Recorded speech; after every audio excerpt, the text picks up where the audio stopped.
thinking about a startup is, how is your company going to be organized? And what we now know is the most efficient way to think about all the pieces, just all the parts, is by a business model. And so the next question is, okay, Steve, you just told me to think about a business model, but what is a business model? What are all the pieces? Well, let's take a look. And a business model is how a company creates value for itself while delivering products or services for its customers. Now, if you think about it, in the old days, we'd think about how to organize a company around functional organizations. We think, no, a company is about its sales department or its engineering department, and you would draw an org chart. But now we're going to draw a very different diagram. We're going to draw a diagram how to think about all the pieces of a business. And so let's take a look at these 9 boxes. 9 boxes to describe any company from the world's largest to a 2-person startup starting in your parents' garage. Let's take a look at the first piece called the value proposition. The value proposition answers the question, what are you building and for who? The value proposition says, hey, it's not about your idea or product, it's about solving a problem or a need for a customer. That is, what pain are you solving? What gain are you creating? And more importantly, who are your customers? Now, value proposition is a fancy word for what product or service are you building. This is where you normally would list all your features and here's all the speeds and feeds and benefits and whatever, but we're really going to be asking a different question than might have been used to. It's not all about your technology. Your technology is just part of the value proposition. Customers really don't care about your technology. The customers are trying to solve a problem or fulfill a need. By the way, we'll be talking about this through multiple lectures.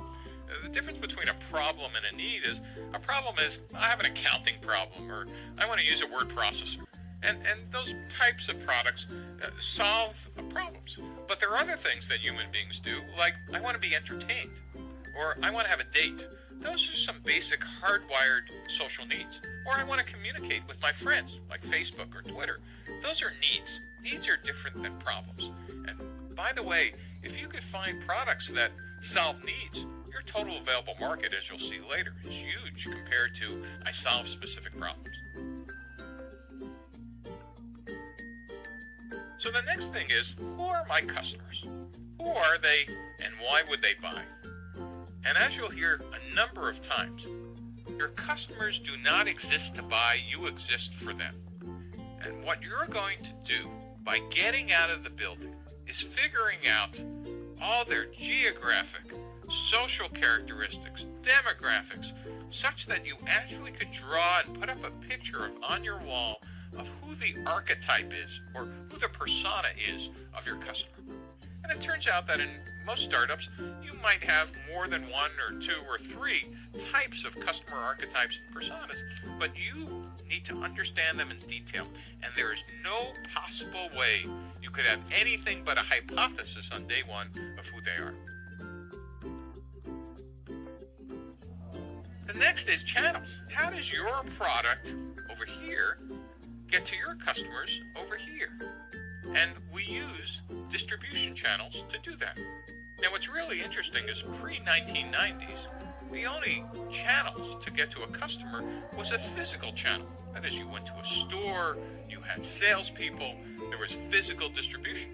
But since the mid-1990s, in the last couple of decades, we now have virtual channels. The web, mobile, cloud. And so distribution channels, the first question you want to ask is, how will I be selling and how will I be distributing my products? Are they through physical channels or are they web mobile? Or given today, almost every physical channel also has a web presence. What is the relationship of how your product gets from your company to the customers? Customer relationships is kind of the fourth piece. And customer relationships has a really interesting interaction with these other 3 pieces. It basically says, how do I get customers, how do I keep them, and how do I grow them? And just like thinking about distribution channels, these are very different for web mobile than they are for physical channels. But visually, they kind of look like this double-sided funnel. So let's just take a look at quickly a web example. In getting customers, you're going to be worrying about how do I acquire them? That is, how do I get them even to my website? How do I activate them? That is, how do I make them do something? And then later on, we'll see after I got them, how do I keep them around? That is, how do I not lose them through attrition and churn? And then what can I do once I have customers to make them spend more money or use my product even more? And so one of the things we'll be thinking about is how do I get, keep, and grow customers? And just like every other step, you might have hypotheses on day one, but you're only going to figure this out when you're out of the building. The next thing is revenue streams. How do you actually make money from your product and service being sold to customer segments? Revenue streams basically ask the question, what value is the customer paying for? And it actually has you think about what's the strategy of how I'm going to capture that value. Is it I'm going to just have a direct sale and it's a transaction based on price? Is it a freemium model where I'm going to give away the product for free and hope that some portion convert later? Is it a license or subscription model? That revenue model is different than the pricing tactics. That is, what is the dollar or pound amount or euro amount that I'm going to be charging? Again, the only way to figure this out is being able to interact with tens or hundreds or thousands of customers till you finally understand what the right revenue stream and revenue model is. Next piece you want to think about is what are the key resources? What do you need to make the business model work? What assets are important? And what's an example of an asset in a key resource? Well, finance. Do you need capital? Do you need a line of credit? Some assets and resources are physical. Do you need physical plant, like a manufacturing line? Do you need specialized machines? Do you need vans and for delivery? Do you need cars? Is there something else you need? Is there intellectual property you need? Is there patents you need to acquire or protect? Do you need to acquire customer lists? Or is it just that you need to get great people, great software programmers in a specific area, or great hardware designers, or great manufacturing people? And then finally, again, the interaction between intellectual and human capital that's another key resource. What specifically do you need to do to keep these people, and who are they? The next piece is, who are your key partners and suppliers? And partnerships are kind of interesting, is we need to ask ourselves, before what's the deal, is what exactly are we acquiring from partners? And also, what activities are they going to perform and when? And this is where startups sometimes make a mistake of thinking, well, large companies do partnerships, I guess I need those too on day one.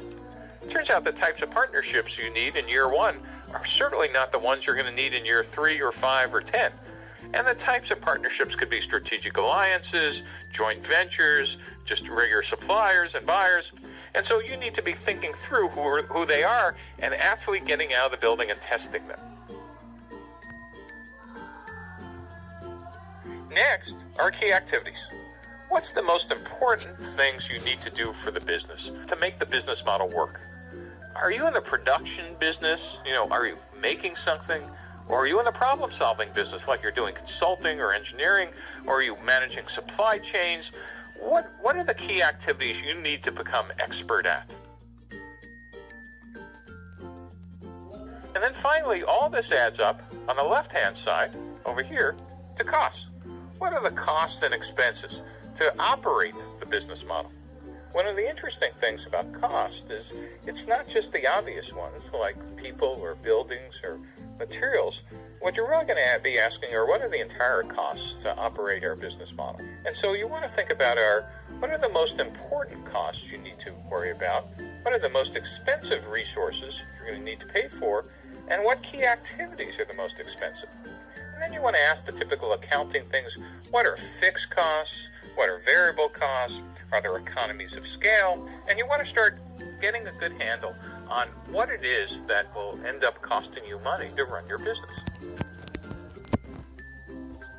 And what key activities are the most expensive?